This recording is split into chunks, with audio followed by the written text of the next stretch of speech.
오늘 오후에 하나님 말씀은 로마서 8장 22절과 23절을 보겠습니다. 다 찾으셨습니까? 제가 받들어 읽겠습니다. 모든 창조물이 이제까지 함께 신음하며 고통받는 것을 우리가 아노니 그들뿐만 아니라 성령의 첫 열매들을 가진 우리까지도 속으로 신음하며 양자되는 것 곧 우리 몸의 구속을 기다리고 있느니라. 모든 창조물과 성령의 첫 열매들이 신음하는 이유는 무엇일까요? 성령의 첫 열매들이 신음하는 이유, 그런 제목으로 말씀을 전하고자 합니다. 우리 인간이 진지하게 생각해 볼 문제는 정말 우리 인간이 행복한가 하는 겁니다. 정말 행복할 수 있는가? 성경은 인간은 고생하기 위해서 태어났다고 욥기서 5장 7절에 말씀합니다. 아무도 예외가 없어요.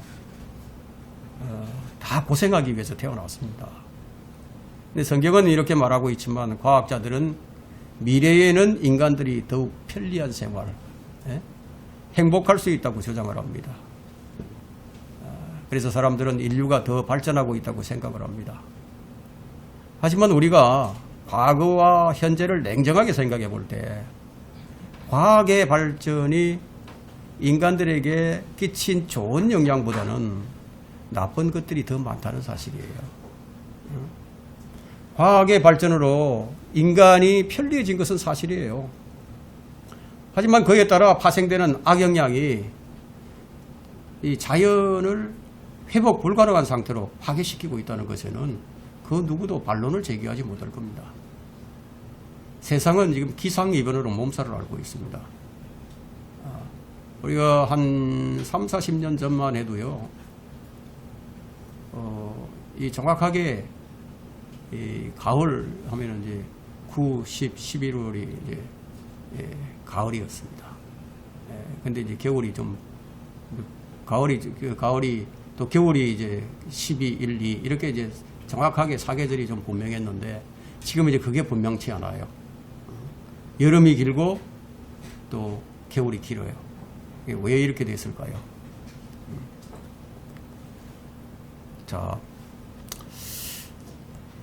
기상이변으로 이 지금 세상은 몸살을 앓고 있는데 예전에 없었던 새로운 질병이 나오죠. 그리고 과학 발전, 산업용 폐기물 발생으로 인해서 환경 오염으로 이 생태계 파괴가 날로 더 악화되고 있는 것이 현실입니다. 그럼 엄밀히 따져본다면은 인간은 발전이 아니라 퇴보하고 있는 것이 사실이죠. 성경은 인간이 고생하기 위해서 태어났다고 하는데 그 말은 달리 말하게 되면 인간은 고통 속에서 살아가야 할 운명이라는 거예요. 여러분, 이 구약 성경이 무슨 말로 끝나는지 아세요? 이 말라기서가 저주로 끝납니다. 저주로. 심판으로 끝이 나요. 저주로. 근데 신약 성경은 무슨 말로 끝나는지 아십니까? 은혜예요, 은혜. 계시록 22장 마지막 장이죠. 22장 20절에는 내가 속히 오리라고 하셨어요. 그 이에 대한 우리의 답변이 뭡니까? 아멘. 그러하옵니다. 주 예수여 어서 오시옵소서.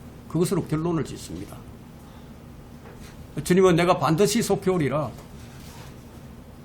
우리가 생각해 본 문제는 이 세상은 학자들이 말한 대로 되어가지 않는다는 거예요.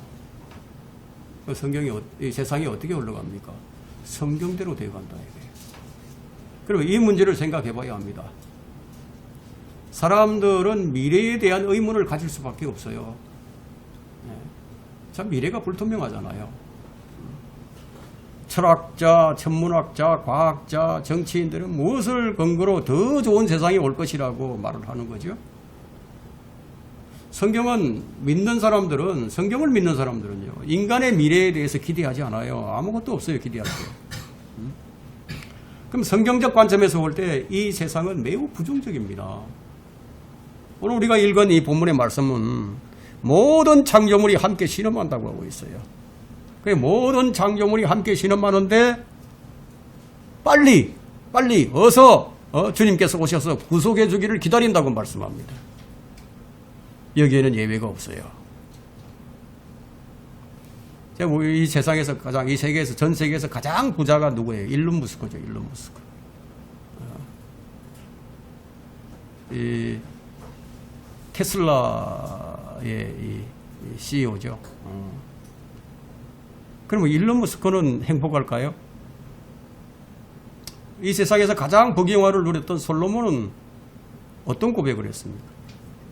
모든 것이 헛되고 헛되며 영의 고통이라고 그렇게 결론을 짓습니다. 영의 고통이다. 이게. 모든 사람, 우리 그리스도인들도 함께 신음하며 고통을 받습니다.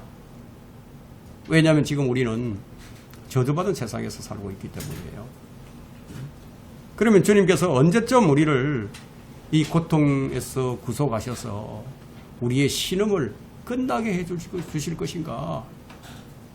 그때가 빨리 오기를 우리가 소망하는 거예요. 주님의 재림만이 유일한 해결책입니다. 참으로 감사한 것은 첫 번째, 하나님께서는 자신의 자녀들의 신음을 들으신다는 거예요. 여러분들이 여러분의 아주 작은 신음 소리도 듣고 계신다는 거예요. 성경의 이 용례들을 보게 되면은 하나님은 항상 언제나 자녀들의 신음을 들으셨음을 볼 수가 있습니다. 이스라엘 백성이 이집트에서 400년간 종살이라고 억압받고 있을 때 얼마나 고통스러웠겠습니까? 근데 하나님께서 그들의 신음을 들으셨어요. 이스라엘이 잘못해가지고 주변 나라에 잡혀가서 포로가 되어서 잡혀가서 그 속국이 되었을 때 그때 그 백성들의 신음소리를 듣고서 하나님께서 재판관들을 일으켰습니다. 하나님께서 가나안 땅을 자기 백성들에게 주신 이유는요, 고통을 받지 않게 하려고 주셨지만 그들은 하나님을 떠나서 이방인들과 함께 우상을 섬겼어요. 그러니까 잘못된 선택을 한 거죠. 이 선택이란 참 너무 중요합니다. 어떤 선택을 하느냐, 거기에 따라서 여러분의 평생이 좌우됩니다. 영적인 부분에 있어서는 여러분들이 무엇을 선택하느냐에 따라서 여러분이 영원히 좌우가 됩니다. 얼마나 중요합니까? 이 선택이라는 게. 잘못된 선택을 해버린 거예요. 하나님을 떠난 백성들은 그들의 선택으로 고통 속에서 신음하면서 살아갑니다. 그럼 죄인들이 갈 곳이 어디입니까? 죄를 범한 범법자들이 갈 곳이 어디예요? 교도소밖에 없듯이 하나님의 백성들이 하나님을 버리자 그들 역시 어떻게 됩니까? 이방인들처럼 비참한 삶을 살아가게 된 거예요. 실제로 모든 세상 나라들을 한번 보세요. 하나님을 버린 나라들은 참으로 비참하죠. 얼마나 비참한지 모릅니다. 전혀 하나님을 찾을 수 없고 전혀 하나님을 믿을 수 없는 이 북한을 한번 보세요. 그곳에는 예수님을 믿을 수가 없는 곳이에요. 전 세계에서 가장 비참한 나라가 바로 북한입니다. 종교가 아예 허용이 되지 않는 나라예요. 그럼 인간이 법을 어겨도 그 대가를 치르게 되는데 하물며 하나님의 법을 어긴 사람들이 그럼 그냥 넘어갈 수가 있겠어요? 죄는 반드시 대가를 치러야만 합니다. 하나님께서는 죄를 지은 천사들조차도 아끼지 않으셨어요.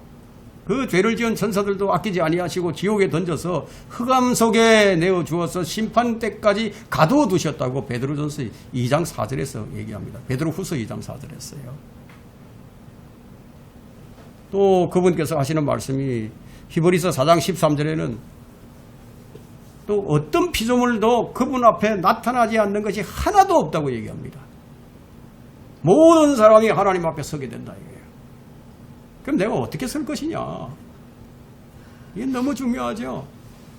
비참한 모습으로 설 것이냐? 아니면 좋은 모습으로 설 것이냐? 어떤 피조물도 그분 앞에 나타나지 않는 것이 하나도 없나니 오직 만물이 우리가 회개해야 하는 계산을 해야 된다 이게. 회개해야 하는 그분의 눈앞에 벌거벗은 채로 명백하게 드러나게 되느니라.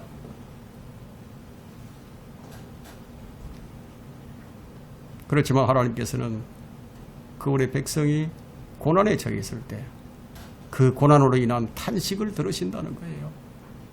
얼마나 감사한 일입니까? 여러분 얼마나 남모르는 탄식이 있을 거예요. 남모르는 속사정이 있을 거예요. 남모르는 신음소리가 있을 거예요. 그 소리를 하나님께서 들으신다는 거예요.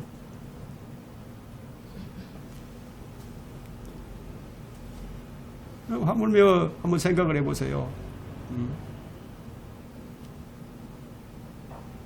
그분의 아들의 핏값으로 그분의 아들의 핏값으로 사셨어요. 자신의 핏값으로 사신 자녀들의 신음소리를 듣지 아니하시겠습니까? 여러분의 소소한 신음도 듣고 계신다는 거예요. 하갈이 쫓겨나서 울부짖고 있을 때도 그녀의 신음소리 듣고 응답하신 분이에요. 하나님께서는 질병으로 고통을 당하는 자들의 신음을 듣고 계시는 거예요. 예수님께서는 나사로의 죽음으로 울고 있는 여러 사람들을 보시고 영으로 신음을 하셨어요. 영으로 신음을 하셨다고. 그리고 그를 살려주셨어요. 우리의 생명이신 예수님은 나는 부활이요 생명이라고 하셨고 나를 믿는 자는 죽어도 살고 또 살아서 나를 믿는 자는 누구나 영원히 죽지 않는다고 이 말씀을 하셔서나 이 사람들이 이제 그 말을 잘 알아듣지 못하고 믿지 않았어요.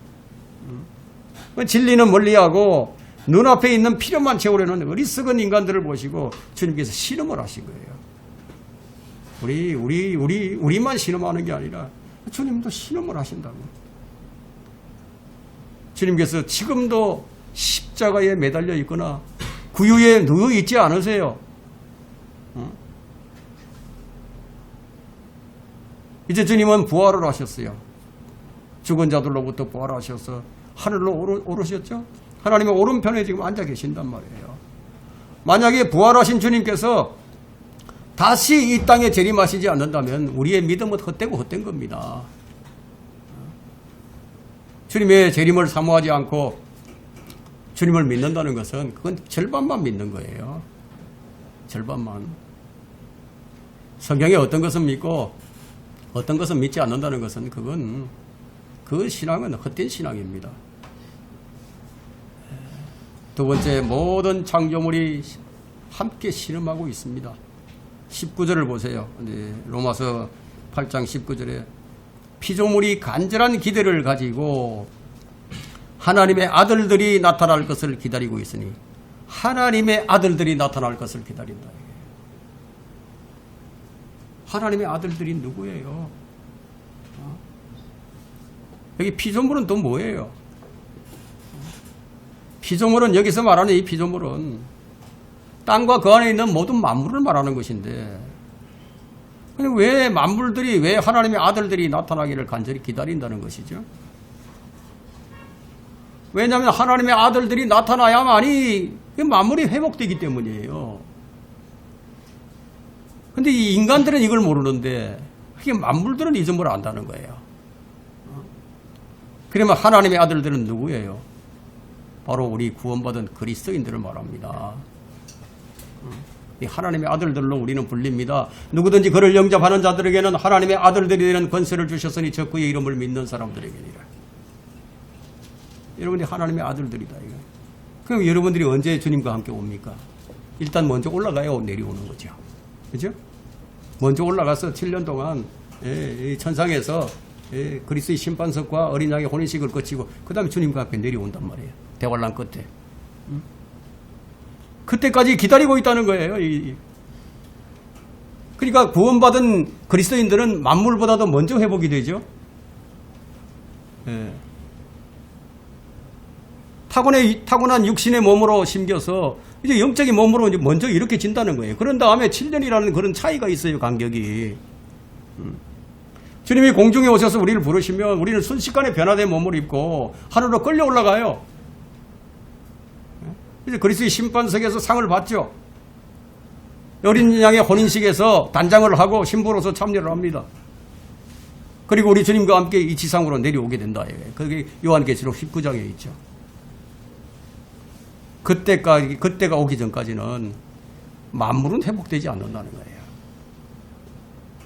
이 22절과 이 19절과는 이게 시간적인 차이가 있다는 거예요. 이제 아시겠죠? 이제 19절은 19절하고 22절하고는 이게 이제 좀 차이가 있다는 겁니다. 자, 22절의 모든 창조물은 자연과 자연에 속한 모든 피조물을 통틀어서 하는 말인데, 그러면 여기에는 그리스도인도 포함됩니다. 그리스도인들도 세상 사람들과 똑같은 고통을 받고 사는 거예요. 뭐 햇빛이 비치면 뭐 구원받은 사람에게만 비치고 안 믿는 사람한테 안 비치는 게 아니잖아요. 똑같이 비친다. 비도 똑같이 맞고. 우리는 신음을 하고 있는 줄도 모르면서 신음을 하고요. 또 고통을 느끼면서도 또 신음을 합니다. 우리는 영의 신음이 있어요. 영의 신음. 육체적으로는 그냥 막 즐겁고 행복하고 그런데 그럴 때 우리 그리스도인들은 안에 있는 우리 속사람이 신음을 한다는 거예요. 영의 신음이에요. 그게. 그럼 우리에게는 우리 영 안에서는 주님이 주시는 평안함이 있어요. 이건 아무도 앗아갈 수 없는 이 평안함인데, 정말로 구원받았다면은 아무도 앗아갈 수 없는 이 평안함이 있는 거예요. 그래서 우리는 어떤 고난과 역경 속에서도 그 평안함이 있으니까 하늘의 평화를 노래할 수 있는 거예요. 우리 그리스도인들은 성령으로 거듭난 사람들이잖아요. 그럼 우리가 주 예수 그리스도를 믿고 그분을 나의 구주로 영접을 할 때 성령께서 우리에게 첫 번째 행하시는 첫 번째 역사가 뭐냐면 새로운 피조물로 다시 태어나게 하는 거단 말이에요. 그래서 우리 그리스도인들은 그래서 성령의 첫 열매들을 가진 사람들이에요. 우리가 성령의 첫 열매가 누구예요? 예수님이죠. 왜 성령의 첫 열매들이라고 합니까? 그분과 함께 부활한 사람들이 있었기 때문에. 그래서 단수로 쓰지 않고 복수로 쓰는 겁니다. 우리도 이 성령의 첫 열매들에 속한 사람이 지금은 우리가 가진 사람이란 말이에요. 그래서 여기 23절에 보게 되면 우리가 속으로 신음하며 양자되는 것을 기다린다고 하고 있죠. 양자되는 것을 기다린다. 이게. 분명히 15절에 보게 되면은 뭐라고 얘기합니까? 15절에는 너희가 다시는 두려워하는 종의 영을 받지 아니하였고 양자되는 영을 받았으므로 그에 따라 우리가 아바 아바지라 부르짖느니라. 우리가 구원받았을 때 이미 양자되는 영을 받았는데 우리 구속을 받았는데 지금에 와가지고 또다시 뭐 양자를 기다린다. 이게 무슨 말이냐니. 이 말의 의미는 영적으로 그렇다는 것이지 우리 몸도 그렇게 됐다는 게 아니에요. 우리 몸은 아직까지 구속을 못 받았어요. 우리 몸이 완전하지 못합니다. 그래서 질병에 걸리고 사고 나면요 다치기도 하고 죽는 거예요. 그러니까 우리가 아직까지 이 양자로서의 신분 획득이 완전하게 이루어지지 않았다는 거예요. 이것은 주님이 오셔야만이 완성이 된다는 겁니다. 우리 혼은 이미 구속이 완성되었어요. 우리 몸도 이미 그 죄값을 다 치러졌고 주님에 의해서 사신 바가 되었지만 몸의 구속은 아직까지 완성되지 않았다는 겁니다. 몸의 구속은 주님 재림 때 그때 완성이 된다.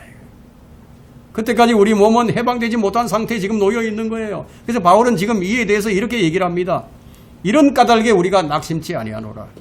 이런 까닭이 있으니까 우리가 낙심치 않는다. 우리가 완성될 것이기 때문에 오히려 우리 그 사람이 썩어질지라도 우리 속사람은 날마다 새로워지나니. 이게 고린도 후서 4장 16절에 있는 말씀이죠. 이게 무슨 말이냐면 우리 몸은 이 땅이 저주에서 풀리기 전에 먼저 이루어진다는 거예요. 만물보다도 우리 몸이 이 땅보다도 땅의 저주가 풀리기 전에 우리 몸은 먼저 풀려난다는 거예요. 그래서 우리는 주의 공중 재림을 기다립니다. 본문은 지금 모든 창조물이 이제까지 함께 실험하며 고통받는 것을 우리가 아노니, 우리가 안다는 거예요. 구원받은 사람은 그걸 안다는 거죠. 이건 짐작하는 것도 아니고요. 예상하는 것도 아니에요. 추측하는 거 아니에요. 그냥 안다는 거예요. 아직 확실성을 지금 확실하게 지금 단언을 하고 있죠. 그럼 무엇을 안다는 거예요? 그게? 그게 23절이에요. 23절. 그들뿐만 아니라 성령의 첫 열매들을 가진 우리들까지도 속으로 신음하며 양자되는 것 곧 우리 몸의 구속을 기다리느니라. 그리고 24절에서는 이렇게 얘기합니다. 이는 우리가 소망에 의해서 구원을 받았습니다. 보이는 소망은 소망이 아니라 사람이 보는 것을 왜 바라리요? 우리 아직 그걸 보지 못했어요. 그렇지만 우리는 몸의 구원이 보장되어 있다는 것을 확실하게 알고 있다는 거예요. 또 그것을 소망하고 있다는 겁니다. 구원은 이미 받아놓은 것이나 다름이 없죠. 몸의 구원도. 왜? 그렇게 될 것이기 때문에. 남은 것은 뭐예요? 시간 문제죠. 시간 문제. 사실 여부가 문제가 아니라 시간 문제라는 거예요. 근데 구원받은 사람은 자신의 혼이 구원받았음을 안다고 얘기합니다. 예, 구원받은 사람들은 자신의 구원으로 인해서 참 기뻐합니다. 베드로전서 1장 9절에 보게 되면요. 말할 수 없이 영광으로 가득 찬 기쁨으로 크게 즐거워한다고 얘기를 합니다. 자, 그러면 이제 우리가 바라는 것은 이제 몸의 구원인데, 근데 지금 우리 사람의 몸은, 모든 사람의 몸은 지금 저주 아래 놓여 있다는 거예요. 성령의 첫 열매를 가진 우리들도 지금은 저주받은 몸 안에 들어있는 것이나 마찬가지라는 겁니다. 여러분 생각해 보신 적이 있으십니까? 저는 가끔 자주 생각을 합니다. 우리 이제 몸이 이제 완전하게 구속이 되면은 그때 우리는 어떤 상태가 될까? 한번 상상을 한번 해보세요. 정말 기가 막히지 않아요? 눈 깜짝할 순간에 어디든 갈 수 있어. 보일 수도 있고 안 보일 수도 있고, 먹을 수도 있고 안 먹을 수도 있고, 죽지 않고 썩지 않는 몸, 그 몸으로 우주여행을 한번 한다고 생각을 해보세요. 놀랍지 않습니까? 순간이동을 가능하다는 거예요. 순간이동. 그게 약속이 되어 있단 말이에요. 몸이 구속이 되면 이게 온전해진다는 거예요. 그때는 아담에 속한 자가 아니에요. 이제는 그때는 완전하게 그리스도께 속한 자가 되는 거예요. 지금은 3분의 2만 완전해져 있어요. 3분의 1은 아직까지 완전해지지 않았어. 그러니까 우리가 혼이 지금 이제 구속을 받았으니까 이제 온전해진 거단 말이에요. 우리 영도 거듭났으니까 온전해졌어. 아직까지 몸이 구속을 못 받았으니까 3등분을 하면은 3분의 1은 아직까지 완성이 안 된 거예요. 그분이 오셔야만 됩니다. 그래서 우리는 그분을 애타게 기다립니다. 그러나 또한 그분이 오심이 멀지 않았음을 우리는 압니다. 예수 그리스도께서 이제 곧 공중에 오시면 모든 그리스도인은 먼저 죽어 땅에 묻혀있던 그리스도 안에서 죽었던 사람들이 먼저 일어납니다. 먼저 일어나요. 그리고 우리들도 변화가 돼가지고 함께 눈 깜짝할 순간에 올라가 버린다. 예? 그리고 나면 이제 지상에서는 그냥 난리가 나는 거죠. 지상에서는 7년의 대환란기가 있어가지고요. 한번 생각해 보세요. 적그리스도의 치하에서 그 고통을 받으며 살아야 한다는 거 한번 생각해 보세요. 구원받기가 하늘의 별 따기입니다. 그때는 자기 목숨과 바꿔야 돼. 구원받으려면. 그 끝 무렵에 이제 예수님께서 지상 재림을 하시게 되면 이 세상을 평정한다는 거예요. 그리고 새 시대를 연다는 겁니다. 그때까지 이 땅의 모든 창조물은 저주 아래 놓여 있게 된다는 거예요. 그래서 여기 지금 우리뿐만 아니라 모든 창조물이 지금 저주 아래에서 신음을 하고 있다는 겁니다. 여러분 언제까지 신음을 해야 될까요? 머지않았습니다. 우리 몸의 구속의 날까지만입니다. 대환란 끝에 예? 대환란 전이죠. 대환란 전에 이제 주님께서 오셔서 공중에서 우리를 이제 부르시게 되면 우리 몸의 이제 구속이 이루어진다는 거예요. 우리가 7년이 먼저 이 만물보다 더 빨리 구속이 된다는 겁니다. 우리 몸은 사실은 이제 죽은 송장에 불과합니다. 바울이 이제 7장, 로마서 7장 8장이죠. 7장 24절에서 오 나는 비참한 사람이로다. 누가 이 사망의 몸에서 나를 구해낼 것인가 탄식했던 이유가 바로 여기 있던 거예요. 어쩔 수 없이 몸속에 있으면서 두 가지의 법을 따라야 하니까, 갈등 속에서 살아야 하니까 누가 이 사망의 몸에서 나를 구해내겠느냐. 예수님 오시면 된다는 거예요. 인간은 스스로 죄를 지었습니다. 그 결과 인간의 몸은 사망의 몸이 되어 죽게 됐다는 얘기예요. 자, 하나님께서 범죄한 인간을 저주하셨기 때문에 인간은 죄의 몸이 된 거예요. 죄의 삭은 사망이다. 여러분, 일을 하면은 일한 대가를 받잖아요. 보수를 받는단 말이에요. 그래서 죄를 범한 사람은요, 그 죄의 대가로 죽는 거예요. 그 혼은 지옥에 가서 영원토록 그냥 형벌을 받는 거예요. 그러나 우리의 죄값을 대신 지불하신 분이 계시는데 그분이 바로 예수 그리스도라는 거예요. 우리가 치러야 할 죄의 삭을 예수 그리스도께서 친히 십자가에 달리심으로써 대신 처리를 해주셨어요. 그래서 예수 그리스도의 보혈로 하나님과 화해하게 된 우리에게 하나님께서 우리에게 소망을 주셨기에 우리는 비록 신음 속에서 살아간다 할지라도 소망이 있는 거예요. 하늘에 소망이 있어요. 그래서 우리의 시민권이 하늘에 있어요.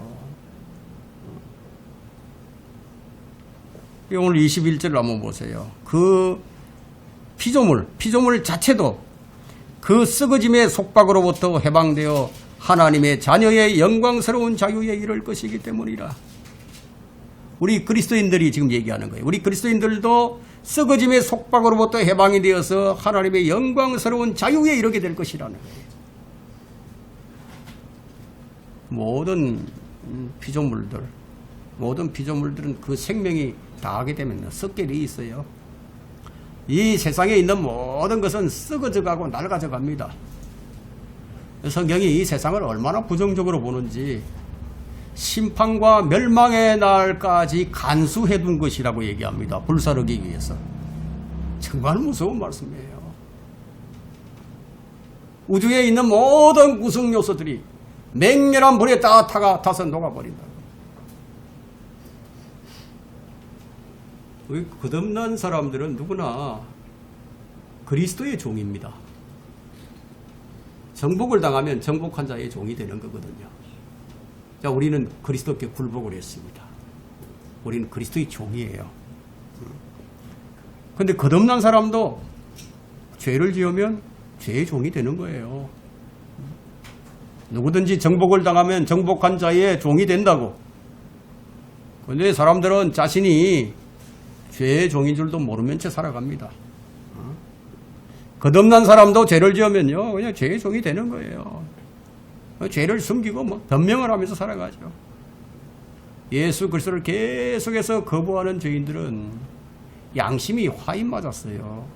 그 양심이 화인 맞았기 때문에 자신이 죄를 짓고도 그것이 죄인 줄도 잘 모르고 살아간다.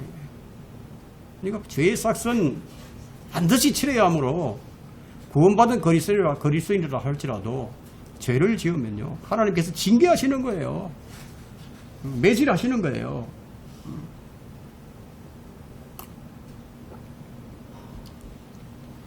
그러니까 히브리서 12장 6절에는 주께서 그의 사랑하시는 자를 징계하시고 그가 받으시는 아들마다 매질을 하시느니라. 징계와 매질이 없는 사람은 그건 사생아라고 얘기합니다.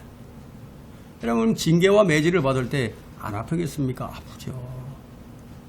얼마나 아프겠어요.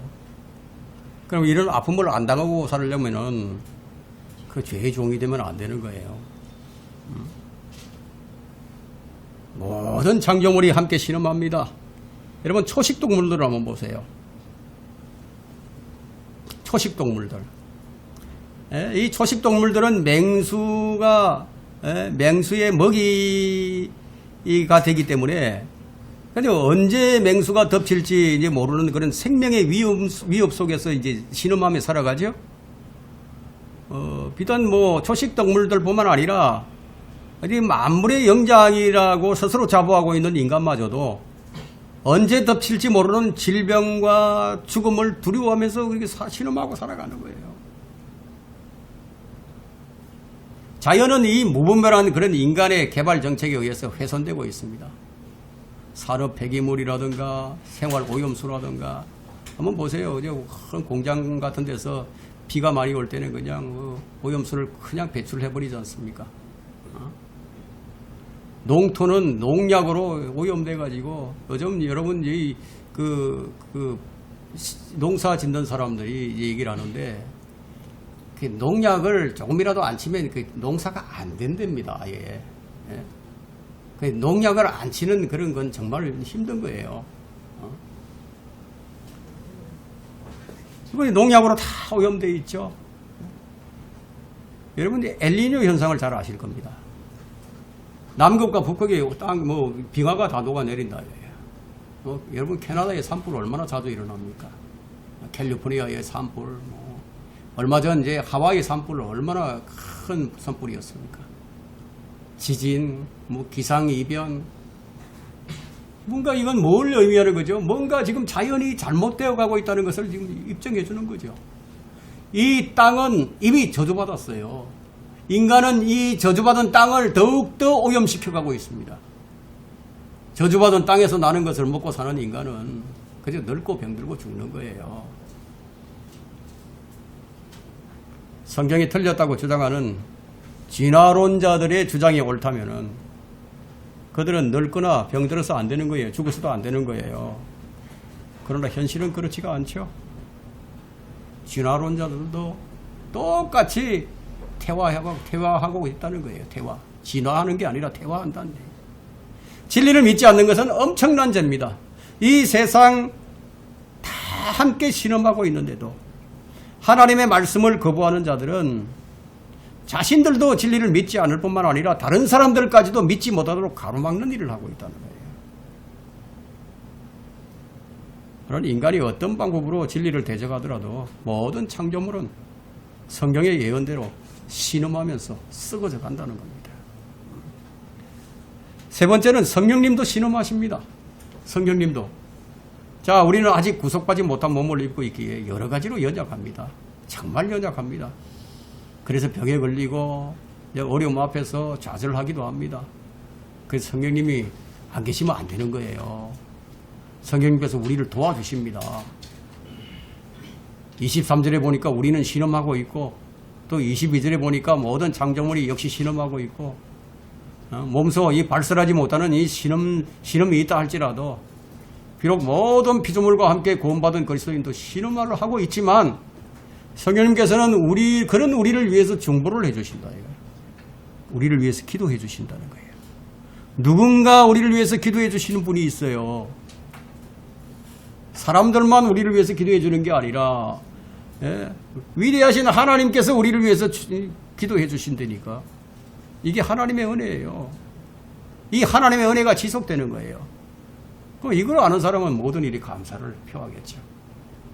하나님 감사합니다. 감사합니다 하고 이 마음 깊은 곳에서 우러나오는 그런 영어로 찬양을 해도 영어로 노래를 합니다. 자, 26절 한번 보십시다. 이와 같이 성령께서도 우리의 연약함을 도우시나니 이는 우리가 마땅히 기도해야 할 것을 알지 못하나. 우리 연약해서 사실 우리는 무엇을 기도해야 할지 잘 몰라요.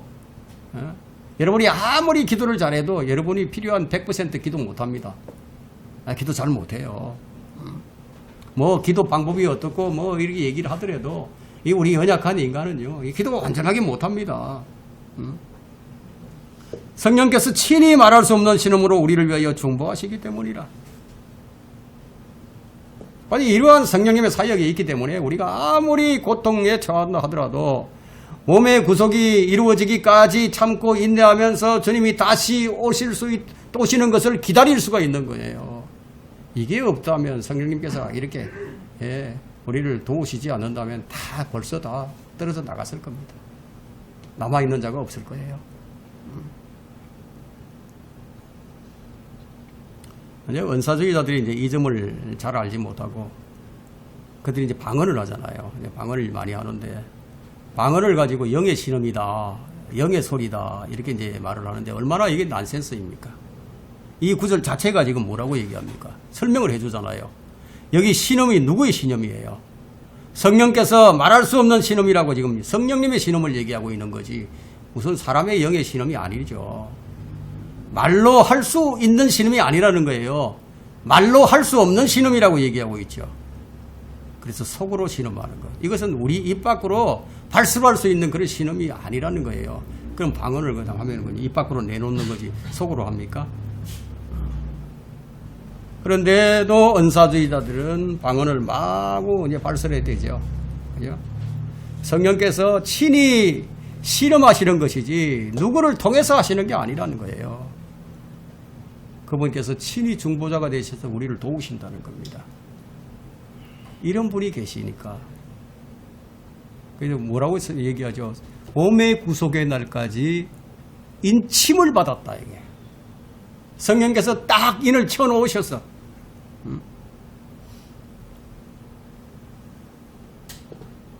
사실 이제 우리는 우리가 기도해야 할 바를 잘 몰라요. 우리 하나님께서 기뻐하시는 방법으로 어떻게 무엇을 기도해야 할지 잘 모른다 이거예요. 성령님께서 스스로 우리를 위해서 이렇게 친히 중보해 주신다니까 얼마나 이 복된 일입니까? 이 세상이 이렇게 황폐해진 것은 전적으로 인간 스스로가 자멸한 겁니다. 자원해서 된 겁니다. 자의적인 거예요. 악한 마음에 기인한 것이라는 겁니다. 하나님께서 인간의 마음에 대해서 어떤 평가를 내리십니까? 혹평을 하십니다. 마음은 만물보다 거짓되고 심히 약하니 누가 그것을 알 수 있으리요. 인간은 그걸 모른다는 거예요. 자신이 마음이 이렇게 악한 것을. 이게 하나님의 평가인데, 그러나 하나님께서 정하신 때에 이 악한 인간의 마음과 창조물 안에 있는 저주를 거두어 주시면 어떻게 되겠습니까? 이 지구를 어떻게 될 것 같아요? 지구가 에덴 동산으로 회복이 된다는 겁니다. 주님께서 인간의 범죄로 인한 저주를 이 세상에서 제거해 주신다 이거예요. 그럼 그때는 어떻게 되겠습니까? 육식동물이 어떻게 변하죠? 초식동물이 된다는 거예요. 그러니까 육식동물이 없어져 버린다는 거예요. 그날이 속히 올 것이라는 겁니다. 여러분 이사야 11장을 한번 가서 보십시다. 이사야 11장 6절.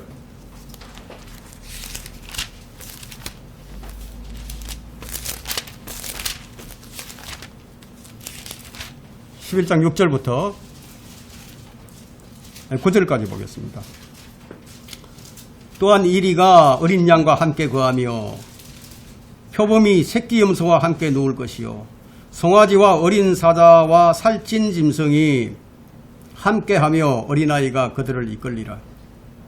암소와 곰이 함께 먹으며 그것들의 새끼들이 함께 누울 것이요 사자가 소처럼 짚을 먹으리라.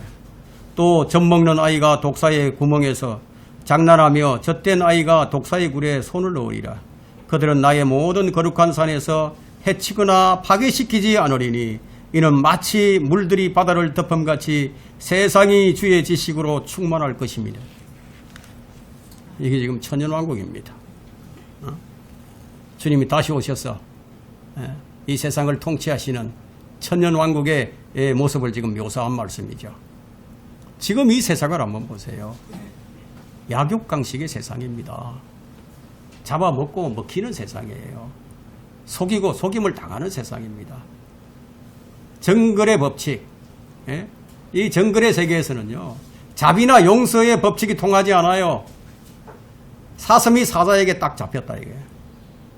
그러면 사자에게 사슴이 살려달라고 싹싹 비는 법이 없다는 거예요. 일단 잡히면 목숨을 내놓게 됩니다. 자연은 결코 용서를 몰라요. 자비가 없다는 얘기예요. 그야말로 처절한 세계입니다. 진화론자들은 이러한 질서를 통하여 세계가 발전하고 향상되어 간다고 이제 가르칩니다. 그들은 자연 세계가 잘못되어 가고 있다는 사실을 받아들이지 않습니다. 그러나 정작 이 자연의 피조물은 자신들에게 문제가 있는 것을 다 알고 있다는 거예요. 오늘 말씀을 보니까 그래서 너나 할 것 없이 함께 신음하며 고통을 받고 있는 것을 알고 있다는 거예요. 그래서 그 썩어짐의 속박으로부터 해방이 되어서 자유에 이르게 될 것을 지금 기다린다고 얘기합니다. 유토피아? 여러분, 이 유토피아, 이 세상의 저주 아래에 놓여 있는 이상에는요, 그동안에는 어림도 없는 얘기예요. 주님께서 재림하셔서 천년왕국을 세우셔야만 이 땅의 모든 피조물이 저주에서 벗어나게 될, 그게 가능해진다는 겁니다. 막연하게 이런 세상이 왔으면 좋겠다, 사람들은 바라고 있지만 거듭난 하나님의 자녀들인 우리들만이 이것을 사실로 믿고 있는 거예요. 다른 사람들 이건 모르잖아요. 사람들은 예수 그리스도께서 재림하신다는 사실을 믿지 않아요. 어리석게 여깁니다. 저는 이제 복음 전할 때 그런 얘기를 자주 합니다. 여러분들이 이 복음을 들으면 아주 어리석게 여길 것이다. 한 사람 예수 그리스도가 죽은 것이 나하고 무슨 상관이 있느냐. 그게 어떻게 모든 인류의 죄를 다 구속할 수 있느냐. 말도 안 되는 얘기다. 이렇게 어리석게 생각한다는 거예요. 성경은 하나님께서 그걸 미리 너희 마음을 다 아시고 뭐라고 말씀하시느냐 이게요. 하나님의 지혜에 있어서는 이 세상이 하나님의 지혜를 알지 못하였기에 하나님께서는 복음 전파의 어리석은 방법으로 너희를 구원하시기를 기뻐하신다고 이 고린도전서에 그렇게 1장에 기록이 되어 있단 말이에요. 그래서 저는 복음 전할 때 그렇게 얘기합니다. 만약에 주님께서 재림하셔서 이 오염된 세상을 새롭게 해주지 않는다면 모든 인류는 어떻게 되겠습니까? 불행을 맞이하게 되겠죠. 여러분, 맹수들이 한번 생각해 보세요. 풀을 뜯게 된다 이거야. 여러분, 이걸 믿으라고 한다면 사람들이 믿겠어요? 안 믿어, 안 믿겠죠. 그죠? 질병도 사라진다고, 병원도 문을 닫는다고, 학교도 필요하지 않다고. 그때는 줄을 아는 지식이 이 세상에 바다를 덮음같이 충만하게 될 것이니까 필요가 없잖아요. 가르칠 필요도 없고.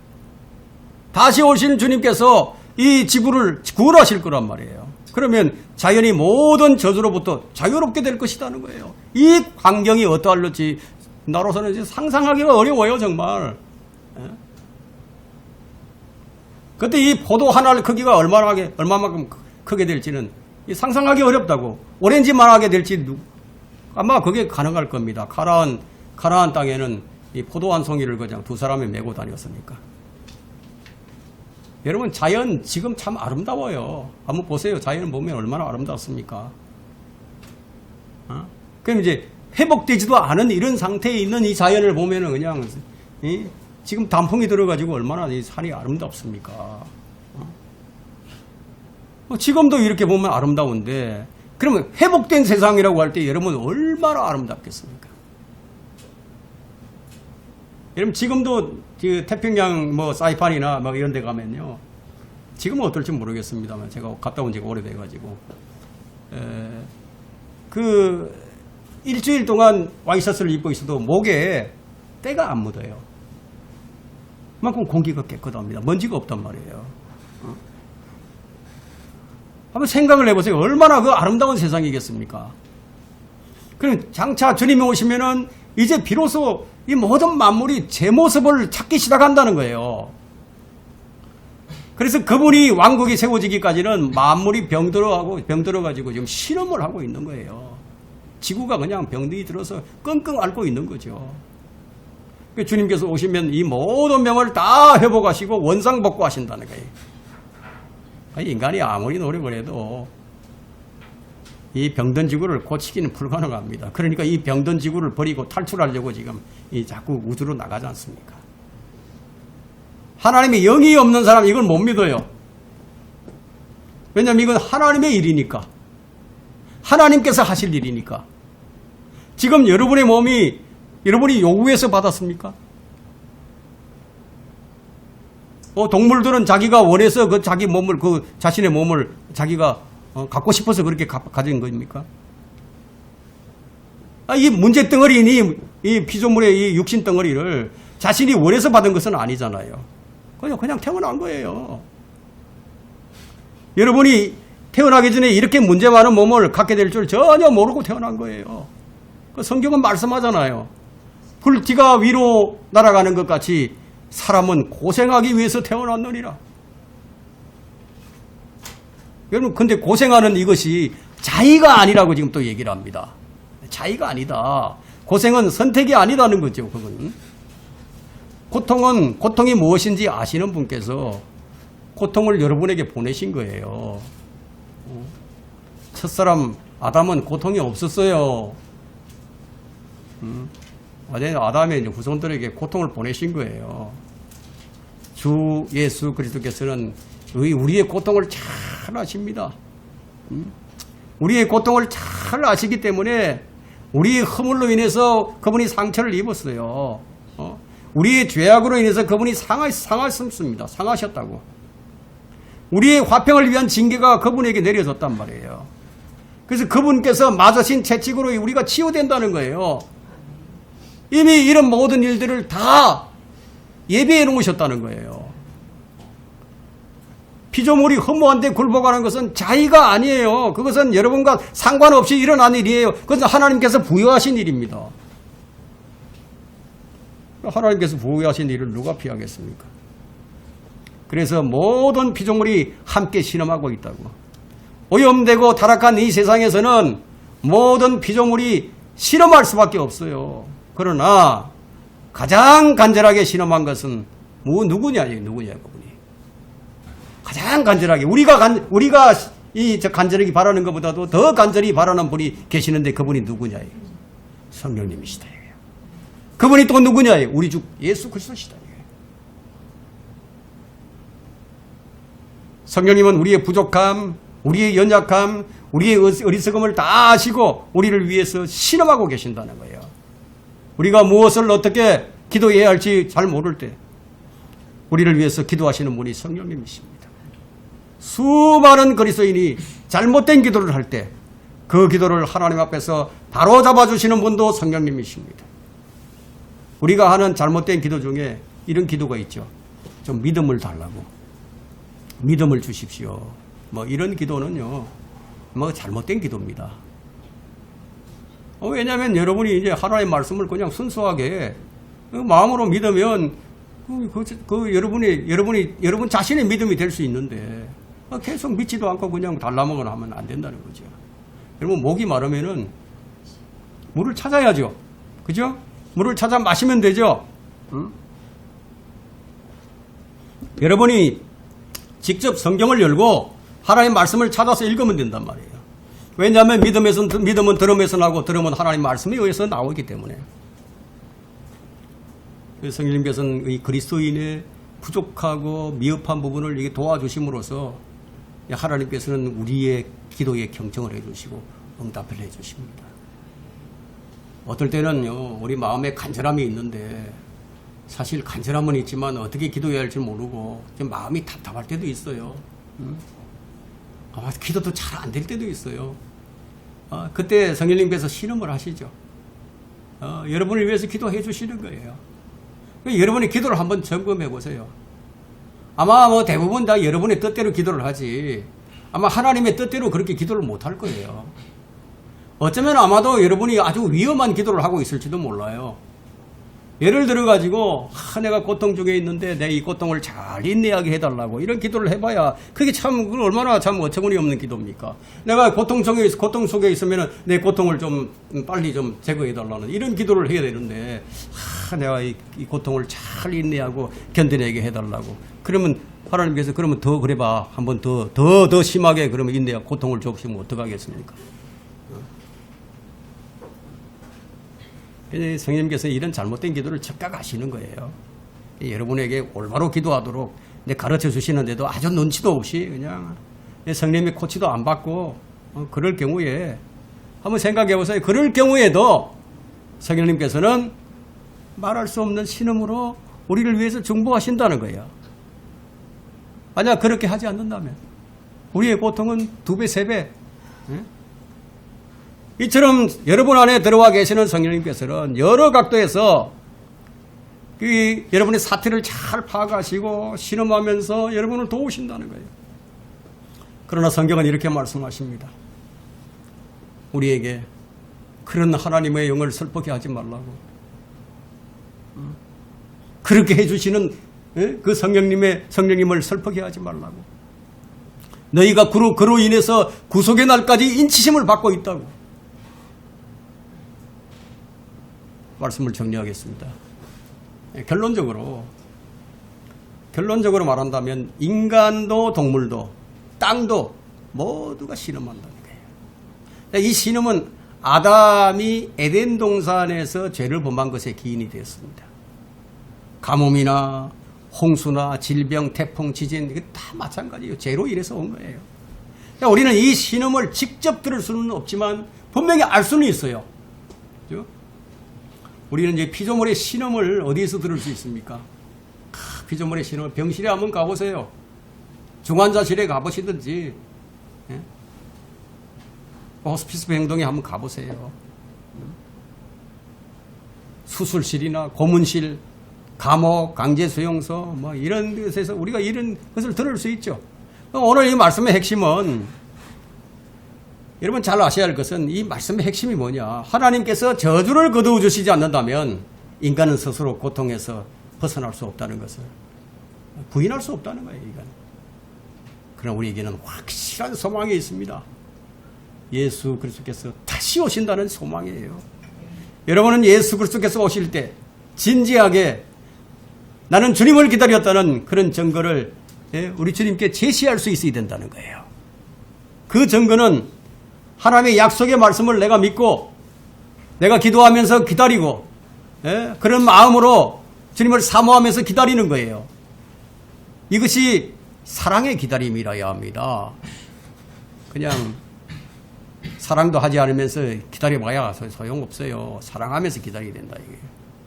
멀리 떠난 여행을 떠난 신랑을 이제 신부가 돌아오기를 기다리는 그 심정, 그런 심정이 된다. 여러분 하늘에는 우리의 영원한 집이 있습니다. 여러분이 구원받은 이후에 행한 선한 그 행실들이 있죠. 그것이 지금 하나님 앞에 지금 보화로 쌓여가고 있는 거예요. 연약한 지체들을 돌봐주는 것들, 복음을 전파하는 것들, 무엇보다도 제 뜻대로 살지 아니하고 하나님 말씀에 따라서 살았다는 이 증거를 여러분들이 제시할 수 있어야 합니다. 하나님을 믿는 사람들은요, 불신자들과는 다른 삶을 살아야 합니다. 예수 그리스도의 재림을 진심으로 기다리는 사람은 그 사람의 생활이 세상 사람들하고는 달라요. 이제 피조물의 신음을 거두어 가실 시간이 얼마 남지 않았어요. 자연이 훼손되고 피조물인 인간이 약해지고 더 악해지죠. 악해지고 죄악이 이제 증가하는 것은 그것은 무엇을 의미하느냐. 이 땅의 심판이 얼마 남지 않았다는 가장 확실한 증거입니다. 사람의 심성이, 인성이 다 바뀌어가잖아요. 짐승처럼 바뀌어가잖아요. 이것이 바로 심판, 주님 오실 날이 가깝다는 증거다. 사람들은 문명의 발달이 인간을 행복하게 해줄 것으로 생각을 하고 아주 좋아하지만, 여러분 그 행복이라는 게 기껏 어떤 행복입니까? 쾌락 아니에요? 술이나 마시고 돈 벌어가지고 재산 정식시키고 즐겁고 쾌락을 즐기면서 살자, 그거 아니에요? 근데 과학의 발달이 전쟁을 막을 수 있는가요? 죄와 전쟁은 갈수록 더 늘어만 갑니다. 왜냐하면 이 마지막 때에는 민족과 민족이 서로 대적을 하게 될 것이라고. 저는 이제 그런 생각을 많이 해봅니다. 민족과 민족이 대적을 한다.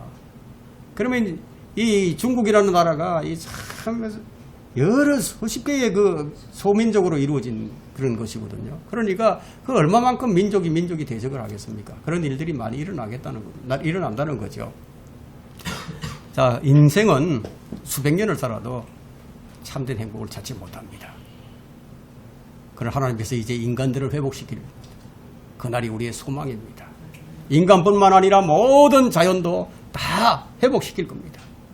아담과 이브가 살았던 에덴 동산처럼 이 지구를 회복시키실 거예요. 이제 여러분은 주님께서 이 땅에 오실 때 주님을 맞이할 수 있는 참된 신부, 순결한 신부라게 되는 거예요. 순결한 신부. 순결한 신부로 발견되게 된다는 거예요. 그것이 하나님을 섬기는 우리 그리스도인의 자세입니다. 주님께서 모든 창조물의 신음을 제거하러 오실 때까지 우리는 주 안에서 깨어있는 아주 신실하고 순결한 신부가 되시기를 간절히 바랍니다.